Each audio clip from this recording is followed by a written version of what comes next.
Online marketing क्या है और कैसे करें online marketing in Hindi.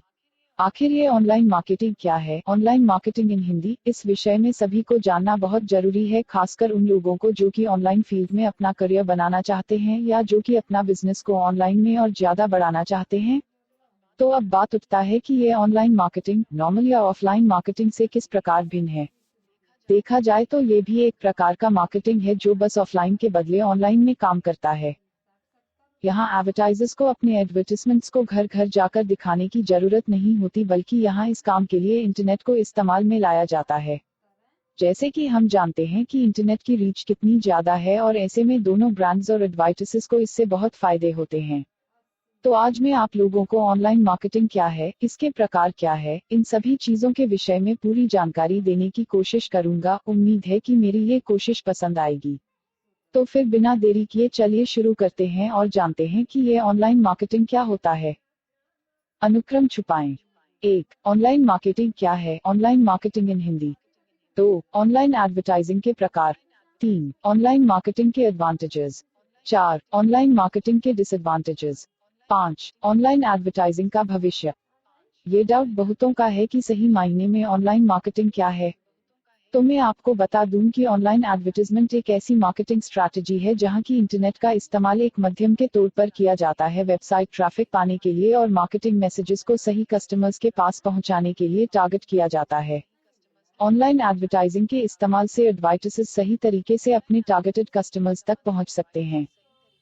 Digital marketing क्या है और आपके बिजनेस के लिए क्यों जरूरी है। यूट्यूब से पैसे कैसे कमाएं। एफिलिएट मार्केटिंग क्या है और इससे पैसे कैसे कमाएं। जैसे कि हम जानते हैं कि अब का दौर ऑनलाइन का दौर है और ऐसे में अगर किसी ब्रांड को अपने प्रोडक्ट को लोगों तक पहुंचाना है तब सबसे अच्छा तरीका है ऑनलाइन प्रमोशन। लेकिन भारत में ज्यादातर लोग ऑनलाइन चीजों पर विश्वास नहीं करते, इसलिए ऑनलाइन मार्केटिंग के बारे में पूरी जानकारी होना बहुत जरूरी है। चूंकि चीजों को ऑनलाइन में डिस्प्ले करने से ये ज्यादा लोगों तक आसानी से पहुंच सकता है और जिनको उन चीजों की जरूरत होगी वो इसके बारे में ऑनलाइन सर्च कर भी पहुंच सकते हैं। इसलिए ऑनलाइन मार्केटिंग का महत्व अभी के समय में काफी बढ़ गया है। सन 1990 से इंटरनेट को इस्तेमाल करने वालों की संख्या बहुत मात्रा में बढ़ गई है, जिसके कारण ऑनलाइन एडवर्टाइजिंग की एक्सपोनेंशियल इंक्रीज हुई है। धीरे धीरे ये छोटे बड़े ऑर्गेनाइजेशन में भी अपना विस्तार बढ़ा रही है। ऑनलाइन मार्केटिंग को इंटरनेट मार्केटिंग या एडवर्टाइजिंग के नाम से भी जाना जाता है। ऑनलाइन एडवर्टाइजमेंट को कैसे खरीदा जाता है। ऑनलाइन एडवर्टाइजमेंट को खरीदने के मुख्य 3 टूल्स हैं जिनके विषय में हम अभी जानेंगे। Cost per 1000 CPM। एडवर्टाइजर्स को पैसों का भुगतान करना पड़ता है जब उनके मैसेजेस को स्पेसिफिक ऑडियंसेस के सामने एक्सपोज किया जाता है। Cost per click CPC। Advertisers को पैसों का भुगतान करना पड़ता है जब कोई यूजर उनके एड्स पर क्लिक करते हैं। Cost per action CPA। Advertisers को पैसों का भुगतान करना पड़ता है जब कोई स्पेसिफिक एक्शन किसी कस्टमर के द्वारा लिया जाता है, जैसे कि अगर कोई परचेस हुई तो। ऑनलाइन एडवर्टाइजमेंट के कुछ उदाहरण हैं कि जैसे banner ads, search engine result pages, social networking ads, email spam, online classified ads, popups, contextual ads और स्पाईवेयर। ऑनलाइन एडवर्टाइजिंग के प्रकार। ऑनलाइन एडवर्टाइजिंग अपने उत्पत्ति से अभी तक काफी हद तक बढ़ गई है, जहां पहले अगर हम एडवर्टाइजमेंट की बात करें तो केवल स्टैटिक इमेजेस ही हुआ करती थी जो कि किसी वेबसाइट के टॉप पर पॉप्स अप किया करती थी। वहीं अगर हम आज की बात करें तब हमें ऑनलाइन एडवर्टाइज की एक वाइड वैरायटी देखने को मिल सकती है जिसे कि हम इस्तेमाल कर सकते हैं हमारी जरूरत के हिसाब से। यहाँ नीचे मैंने इसी के विषय में पूरी जानकारी प्रदान करी है जिससे कि आपको ऑनलाइन एडवर्टाइजिंग के टाइप्स के बारे में जानकारी मिल सके। 1. Display ads. ये ऑनलाइन एडवर्टाइजिंग के ओरिजिनल फॉर्म हैं। ये वही विजुअल एड्स हैं जो कि थर्ड पार्टी वेबसाइट्स पर अपीयर होते हैं, यूजुअली वही जो कि आपके कंटेंट्स से किसी न किसी तरह से लिंक होते हैं। डिस्प्ले एड्स अपने बेसिक फॉर्म से काफी इवॉल्व हो गए हैं, अभी वो कुछ इस प्रकार से आ रहे हैं जैसे कि स्टैटिक इमेजेस। ये वही बेसिक बैनर और स्क्वायर एड्स होते हैं जो कि आपके कंटेंट के अराउंड दिखाई देते हैं। टेक्स्ट। ये टेक्स्ट एड्स होते हैं जिन्हीं की एल्गोरिदम्स के मदद से बनाया गया होता है और जिसे सराउंडिंग कंटेंट्स के संबंधित ही तैयार किया जाता है। Floating banners. ये एड्स रेगुलर वेबसाइट्स कंटेंट के ऊपर से फ्लोट कर सकते हैं और स्क्रीन के चारों तरफ भी मूव कर सकते हैं। वॉलपेपर। ये मुख्यतः वेबसाइट के बैकग्राउंड में दिखाई देते हैं जो कि पूरे पेज को कवर कर लेते हैं। पॉपअप एड्स ये नए विंडोज के जैसे वेबसाइट कंटेंट के सामने अपीयर होते हैं और अगर कोई विजिटर इन्हें क्लिक करे तो ये मेन स्क्रीन के सामने ही डिस्प्ले हो जाते हैं। फ्लैश ये मूविंग एड्स के तरह होते हैं जिन्हें फ्लैश कहा जाता है और ये व्यूअर को अलग अलग कंटेंट दिखाते हैं। वीडियो ये छोटे वीडियोज होते हैं जो कि कई बार ऑट प्ले हो जाते हैं और कई बार इन्हें प्ले करना पड़ता है यूजर के द्वारा अगर वो इसे देखना चाहे तो। डिस्प्ले एड्स ज्यादातर अफोर्डेबल होते हैं। अगर आप किसी थर्ड पार्टी साइट को डायरेक्टली कांटेक्ट करें तब वो आपको मौजूदा रेट्स बता सकते हैं। ये रेट्स साइट अलग अलग होते हैं। कुछ थर्ड पार्टी साइट जैसे कि गूगल डिस्प्ले नेटवर्क आपको अलाउ करते हैं कि जिससे आप डेमोग्राफिक, ज्योग्राफिक, कंटेक्सचुअल एंड और बिहेवियरल टारगेटिंग एड्स अपने साइट पर दिखा सकते हैं, वो भी आपके ऑडियंस के हिसाब से, मतलब कि आपके ऑडियंस को टारगेट कर जो कि आपके प्रोडक्ट्स को देखना या खरीदना चाहते हैं। तो सोशल मीडिया एड्स।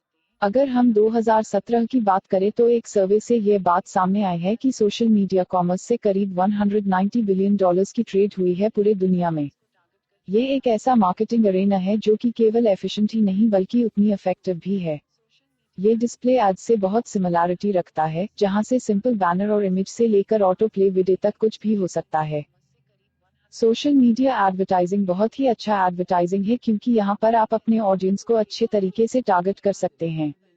उदाहरण के लिए फेसबुक में आपके पास बहुत से ऑप्शंस हैं जैसे कि age, region, interests, educational background इत्यादि। यहाँ मुख्य रूप से दो प्रकार के सोशल मीडिया एडवर्टाइजमेंट्स मौजूद हैं। ऑर्गेनिक जो कि लॉयल्टी बनाती है और आपको अपने टारगेट ऑडियंस से फीडबैक प्रदान करती है, जिसे कि हम वर्ड ऑफ माउथ का एक नया वर्जन भी कह सकते हैं। पेड ये प्रमोटेड पोस्ट से लीवरेज प्रदान करती है और स्पेसिफिक पीपल तक पहुंचने में मदद करती है। यहाँ टारगेट के लिए जी बेस्ट प्लेटफॉर्म्स वो हैं। लिंक्डइन भी 2B सेल्स के लिए, फेसबुक डिस्प्ले के लिए और इन फनल मार्केटिंग के लिए, स्टम्बल अपॉन अमेजिंग और अटेंशन ग्रैबिंग कंटेंट के लिए। और अगर आपके पास अच्छा बजट मौजूद है तब आप नीचे दिए गए प्लेटफॉर्म को भी चुन सकते हैं। ट्विटर, गूगल जोड, पिंटरेस्ट, इंस्टाग्राम, टम्बलर, रेडिट। यहाँ पर आप खुद भी अपने सोशल मीडिया कैंपेन्स तैयार कर सकते हैं या फिर आप किसी मार्केटिंग एजेंसी के साथ काम कर अपने कैंपेन बनवा सकते हैं। 3. Search engine marketing, same. ये ऑनलाइन पेड एडवर्टाइजिंग का सबसे भरोसेमंद मार्केटिंग है। सेम काम करता है कीवर्ड्स के बेस पर, आप या दूसरे बिजनेसेस आपके जैसे। यहाँ पर आप अपने कीवर्ड्स पर बिड करते हैं सर्च इंजन्स के मदद से ताकि आप अपने वेबसाइट को SERP search engine results page पर बेहतर रैंक कर सकें। सभी सेम एड्स जो कि अपीयर होते हैं गूगल, बिंग और दूसरे सर्च इंजन्स पर वो सारे टेक्स्ट एड्स होते हैं। वो हमेशा से SERP के टॉप और साइड्स पर लिस्टेड होते हैं। पेड एड्स या तो पे पर क्लिक PPC होते हैं या फिर कॉस्ट पर 1000 CPM। PPC आपके बिड जो कि कीवर्ड्स और आपके रिजल्ट्स पर होते हैं वो अपने बिड वैल्यू के हिसाब से SERP के टॉप पर अपीयर होते हैं। ये बहुत ही बेहतर बेस्ट वैल्यू पैकेज है क्योंकि यहाँ पर आपको तभी चार्ज किया जाता है जब लोग आपके एड्स पर क्लिक करते हैं। इसके साथ इन्हीं कैंपेन के दौरान ट्रैक करना भी आसान रहता है। CPM यहाँ पर आपको एक फ्लैट रेट चार्ज किया जाता है प्रत्येक 1000 इंप्रेशंस के। इसी कारण ये आपके बजट को आसान कर देता है और आपको एक नंबर तो गारंटीड रहता ही है कि जी के आखिर में शो करेगा SERP पर। यहाँ पर आपको लॉस भी हो सकता है अगर किसी ने भी आपके एड्स पर अगर क्लिक नहीं किया तब। इसके साथ आप कैंपेन को ट्रैक या एक्सेस नहीं कर सकते जब तक कि आपका कैंपेन खत्म नहीं हो जाता है। आप सेम का इस्तेमाल अनपेड फॉर्म में भी कर सकते हैं अपने वेबसाइट के कीवर्ड्स को ऑप्टिमाइज कर, इसे से भी कहा जाता है। यहाँ सर्च इंजन्स आपके अनपेड रिजल्ट्स को लिस्ट करती है उसके रेलेवेंस को बेस कर, तो अगर आप अपने साइट के से को इम्प्रूव कर देते हो तब आपको कुछ हिट्स फ्री में भी मिलती है अपने साइट के से को सुधारने के लिए। सेम के लिए जो बेस्ट प्लेटफॉर्म है वो है गूगल एडवर्ड्स। यह आपको हाईली टारगेटेड कैंपेन्स बनाने में मदद करता है ताकि आप अपने गूगल एडवर्ड्स कैंपेन्स से बहुत कुछ प्राप्त कर सकें। दूसरा जो अच्छा प्लेटफॉर्म है वो है बिंग, जो कि एडवर्ड्स की तुलना में कम अच्छा है। 4. Native advertising. नेटिव एडवर्टाइजिंग वो स्पॉन्सर्ड लिस्टिंग्स होते हैं जिसे कि आप अपने ब्लॉग पोस्ट्स के आखिर में देख सकते हैं। आप फेसबुक फीड्स पर भी इन्हें देख सकते हैं और इनके दूसरे सोशल मीडिया पर भी पाया जा सकता है।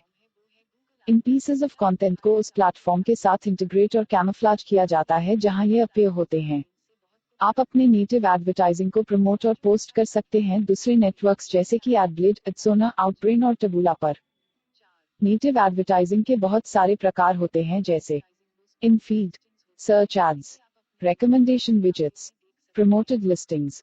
5. रीमार्केटिंग, रिटारगेटिंग एक बहुत अच्छा तरीका है अपने प्रोडक्ट को मार्केट करने के लिए उनके सामने जो कि पहले से आपके प्रोडक्ट के विषय में बहुत कुछ जानते हैं कि आप उन प्रोडक्ट्स को रिमार्केट करें या फिर उसे रिटारगेट करें। ये डिपेंड्स करता है कि आप किन के साथ बात कर रहे हैं।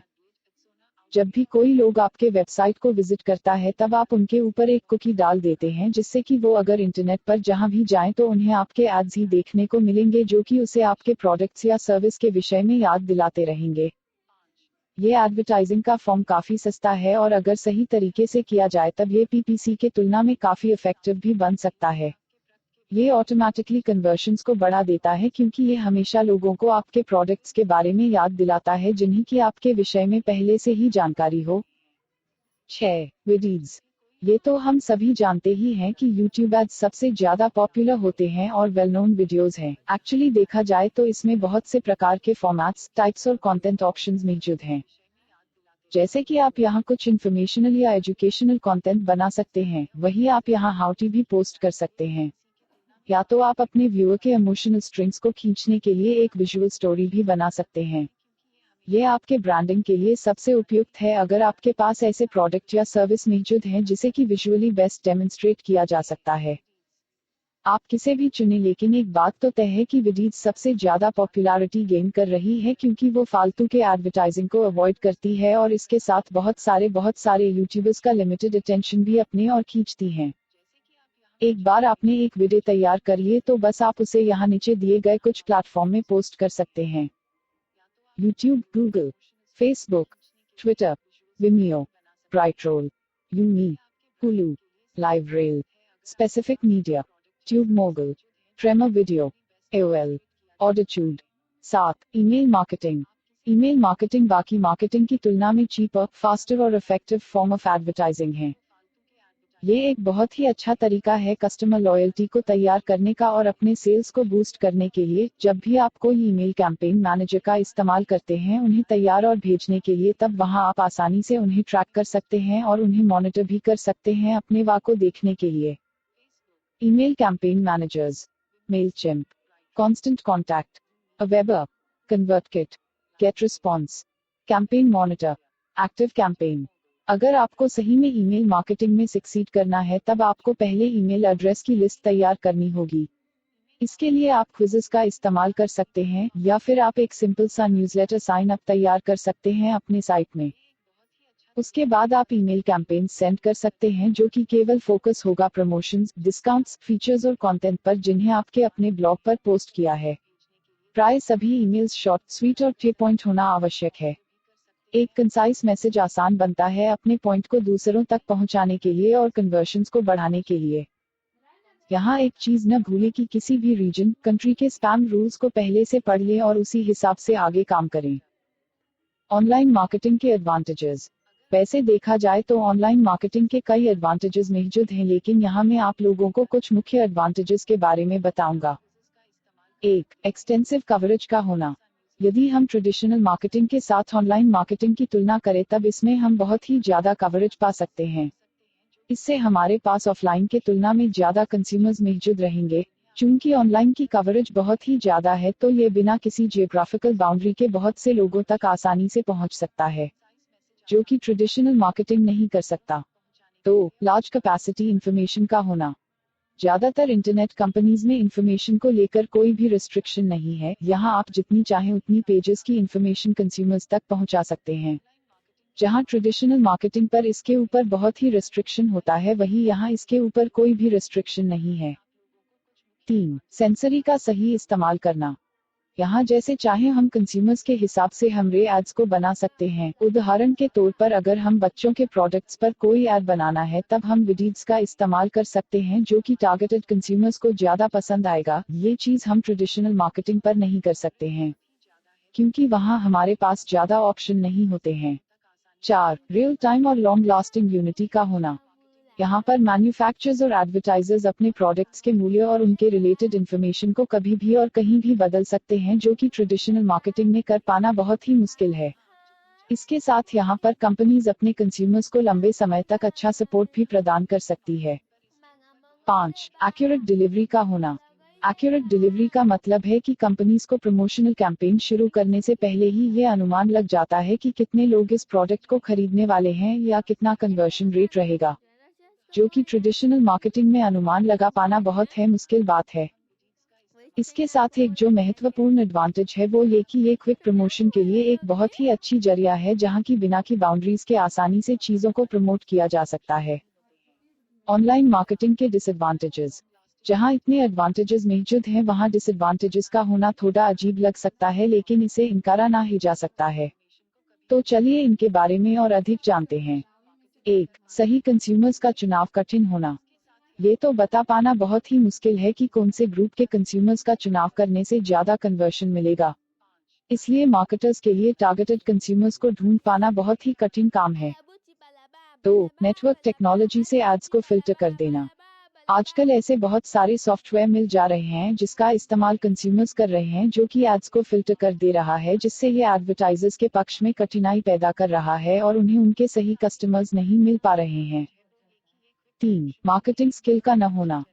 नेटवर्क मार्केटिंग के इस्तेमाल से एडवर्टाइजर्स के भीतर से क्रिएटिविटी कम होने में लग रही है, क्योंकि पहले लोग ज्यादा क्रिएटिव बनकर ज्यादा कंज्यूमर्स को अपनी ओर आकर्षित कर रहे थे, लेकिन अभी सभी आसान तरीका का इस्तेमाल करना चाहता है और किसी को भी नए और क्रिएटिव आइडियाज के बारे में सोचने में कोई दिलचस्पी नहीं है।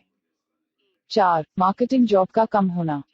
चूंकि ऑनलाइन मार्केटिंग से प्रोडक्ट्स का प्रमोशन करना बहुत ही आसान हो गया है, इसलिए इस काम के लिए अब ज्यादा लोगों की जरूरत नहीं रह गई है।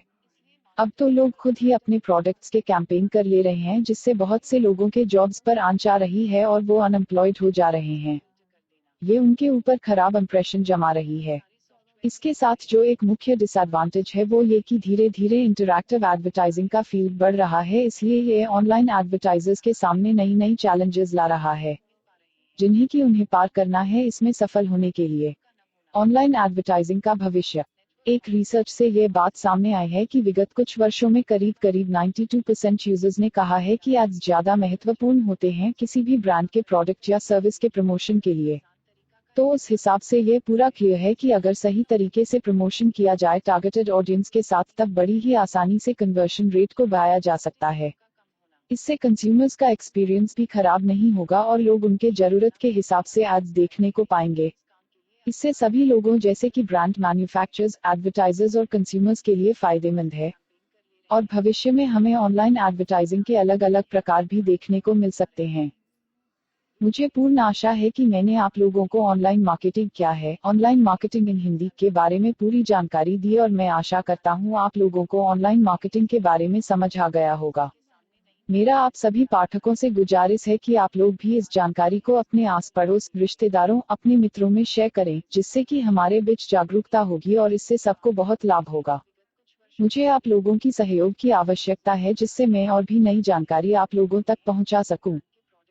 मेरा हमेशा से यही कोशिश रहा है कि मैं हमेशा अपने रीडर्स या पाठकों का हर तरफ से हेल्प करूं। यदि आप लोगों को किसी भी तरह की कोई भी डाउट है तो आप मुझे बेझिझक पूछ सकते हैं। मैं जरूर उन डाउट्स का हल निकलने की कोशिश करूंगा।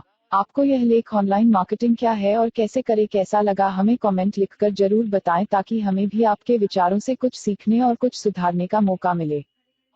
मेरा देश बदल रहा है, आगे बढ़ रहा है। आइए आप भी